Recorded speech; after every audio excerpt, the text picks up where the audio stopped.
to News Inside. Kafo, you look in a particular way. It's like you want to go for president. Well. President of who? President of this table. Of Nigeria. No. Of Nigeria. It's already at the president. Change begins with you. After collecting our vote in 2015, they now came back and said the change begins with you and not them. Nigeria don't suffer. I'm telling you. Is it that they take the people for a joke or what, Peter? I don't understand. Because we are docile with governance. The people are docile with governance. But they are not docile with the Arsenal football coach. They can't wait. I'm telling you. Man U. Once he makes a mistake, say, sack him. Do this. After 32 years, yes, former military president, Ibrahim Babangida came out to launch a book, and everybody gathered around him, and he's telling us stories upon stories upon stories. And I think where we are today is as a result of June 12, 1993. I'm still in shock. When I look at people that gathered here, to do what? To listen to who? The person that brought us to our knees. I want to ask you a question, Mr. Kingsley. If I have committed murder 32 years ago, like, okay, let's say I went to a mosque, I bombed the mosque, I went to church, I bombed the church. Then 30 years or 32 years later, I came to confess. And people gathered and they were clapping for me for confessing. Not minding what I've done.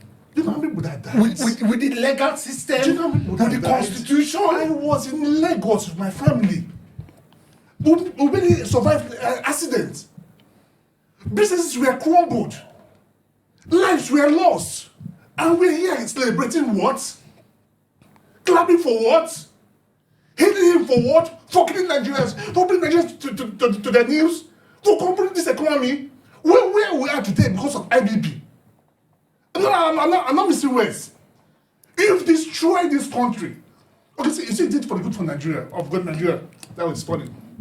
Just for the good of Nigeria. You knew that Abacha who overthrew Sholiko. Why didn't you retire them?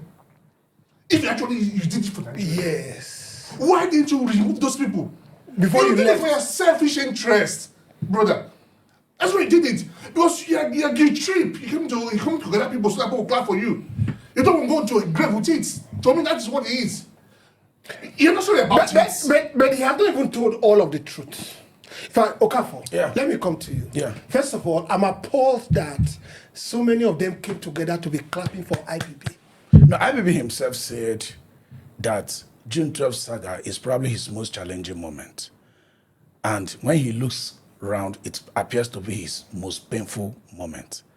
He went further to say he did it for the survival of the nation.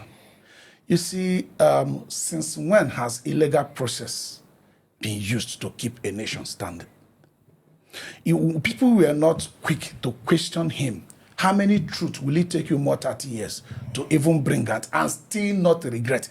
Go and listen to him very well. He's not really regretting. No. He's actually justifying why those things were done. And he was full of smiles. He was full of smiles. Because he didn't realize that people lost their life. But I'm not too, the news is already in the public space. I'm not too much connected to that anymore. I mean, you can see the passion with which Peter was talking about it. But my own question now is, what lessons are we learning from there? So are we going to come to the next, this near, what is it called, deathbed syndrome? Yes. Are we going to get to the next 30 years? Professor Mahmoud will come to tell us that 2023 election was smuggled that way so that Nigeria can survive.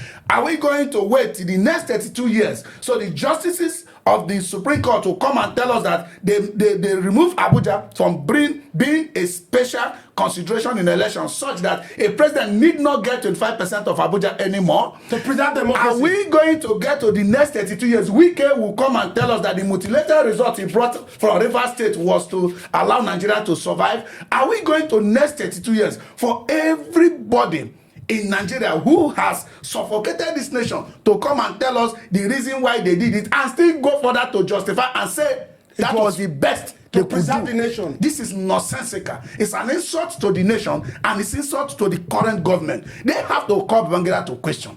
But the current government was there And he was laughing and smiling and commending Babangida that he shook him and he meant something to him.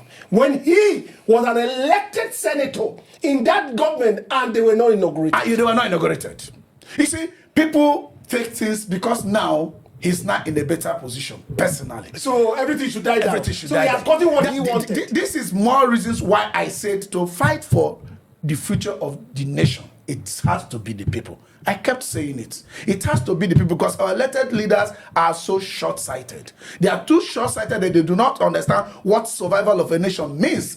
You said you conducted one of the best elections so far, and you are giving reason why the results of those best elections were not brought out to the public officially. I mean, it has to take you up to 32 years to even admit that Abiola won.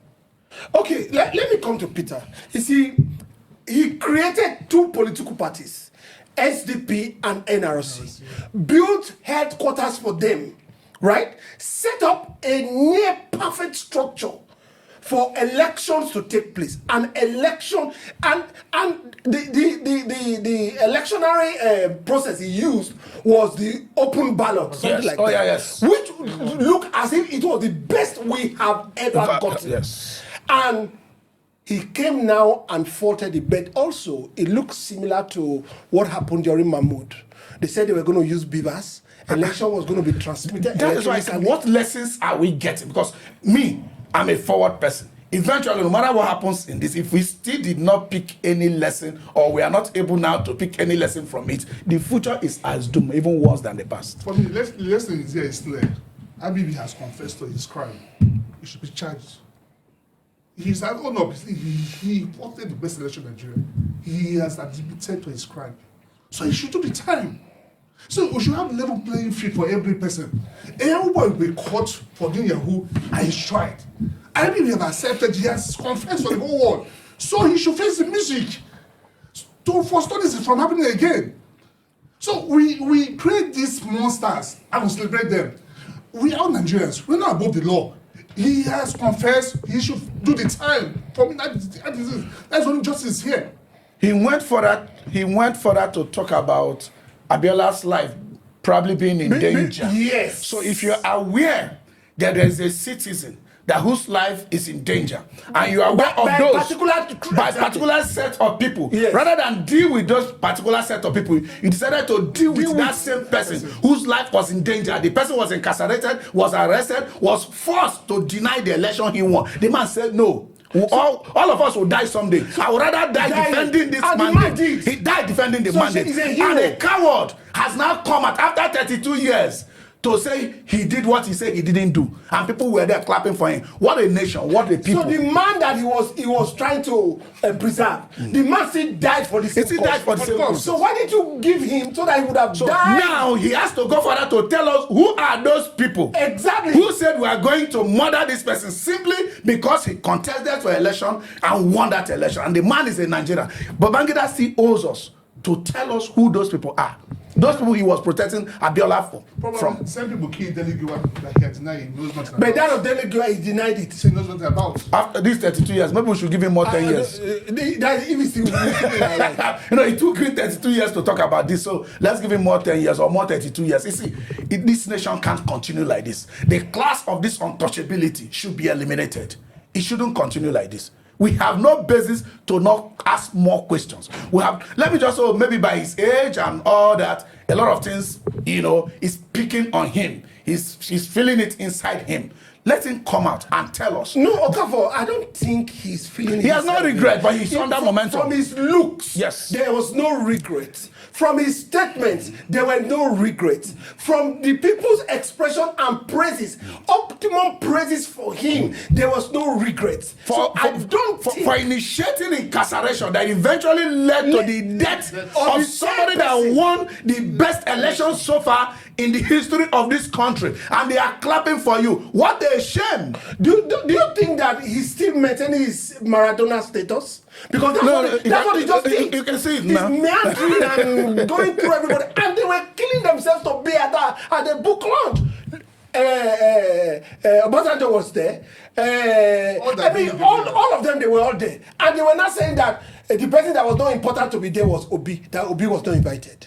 that means they still want to keep on doing the same thing that they have been doing. And like I mentioned, I said the same thing they did to beavers. They brought beavers, Electoral Act, everything, and they ended How will you feel 15 years from now? Prof. Mahmoud will tell you, oh, though we said there were glitches that prevented us from using the beavers. Yeah, IREV, yes. But actually there were no glitches. We did it so that Nigeria could survive. To preserve the nation. To preserve the nation. The justice on Supreme Court will come out. It was just a few days ago that Okuni was saying P2B won that election. He was open interview. He was emphatic about it. He didn't hide. So imagine this justice of Supreme Court coming out so many years later and say, oh, actually Obi won this election, but we won this election, but we did it to preserve the nation.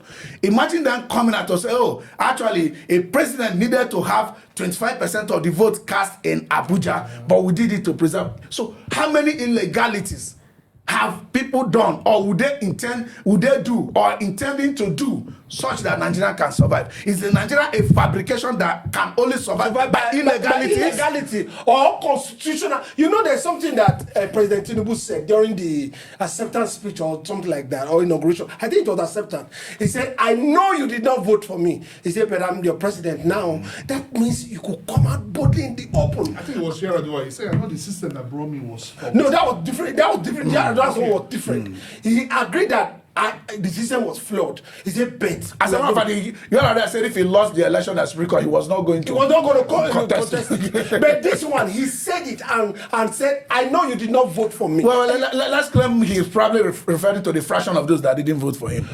No. If you can't assume for what somebody said. He just said openly. He said it openly. He said, I know you did not vote for me. He said, but I'm the one that is here. I mean, he's on the space. It's a shame. These things must stop.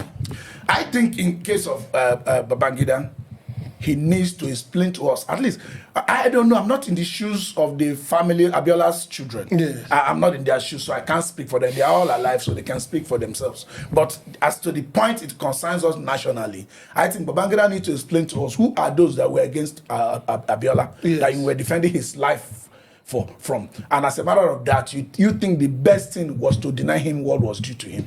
But we must also look at the fact that it's not just only about Abiola's children. No, it's because not. About that time, Abiola has become a national figure. Yes. Do you understand? And the election was about Nigeria. Peter said a lot of people died as a result of that annulment. So what excuse are you going to give to the parents or children of those people? See, when you say you want Abi to come and explain to us, I think he has done enough explanation. For me, he has confessed. So there will only be any further explanation.